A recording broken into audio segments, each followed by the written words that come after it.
અધિકારીઓને સરકાર કામ કરવાનો પગાર આપે છે, જો કે પ્રજાના પૈસા જે ટેક્સ રૂપે સરકારને મળે છે એમાંથી જ એમનો પગાર ચૂકવાય છે, પણ એમ છતાં પણ કેટલાક અધિકારીઓ એવા હોય છે, એટલા મોટા પેટ હોય છે એમના કે ક્યારેય ભરાતા જ નથી, ક્યારેય ધરાતા જ નથી. ટેબલ નીચેની કમાણી જ્યાં સુધી ન મળે ત્યાં સુધી એમનો કદાચ દિવસ પૂરો થતો નથી. અને આવો જ એક અધિકારી ઝડપાયો છે, અને આ વખતે જે ઝડપાયો છે એ છે ક્લાસ 1 અધિકારી. જી હા, અમદાવાદમાંથી ક્લાસ 1 અધિકારી લાંચ લેતા ઝડપાયો, ને એ પણ 15 લાખ રૂપિયાની લાંચ લેતા એસીબીએ રંગે હાથ ઝડપી પાડ્યો છે.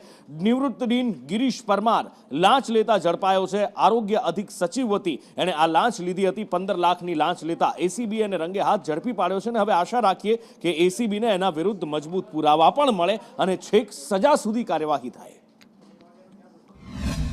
આ કામના જે આરોપી છે દિનેશ પરમાર, કે જે અધિક સચિવ તરીકે હેલ્થ વિભાગમાં ફરજ બજાવે છે, તેઓના પાસે નિર્ણય અર્થે આવેલી, તો તેઓએ આ નિર્ણય કરતા પૂર્વે આ કામના જે અત્યારે પકડાયેલ આરોપી છે ડૉક્ટર ગિરીશ પરમાર, કે જે અગાઉ અસારવા સિવિલ કેમ્પસમાં આવેલી ડેન્ટલ કોલેજના ડીન તરીકે હતા અને એકાદ વર્ષ પૂર્વે નિવૃત્ત થયેલા છે, તેઓને સાથે રાખી અને વાત કરેલી કે જો તમે મને રૂપિયા 30 લાખ એટલે કે આ કામના જે ફરિયાદી છે એમના અને એમના સાથી ડૉક્ટરના નહીં આપો, તો હું તમને ઓપરેશન ગંગાજળ જે ચાલે છે એ અંતર્ગત તમને હું ફરજમાંથી રૂખસદ અપાવી દઈશ અને તમારા વિરુદ્ધ લખીશ. રેડ હેન્ડેડ પકડાયા છે, એટલે ધરપકડ પણ એમની થઈ ગઈ છે.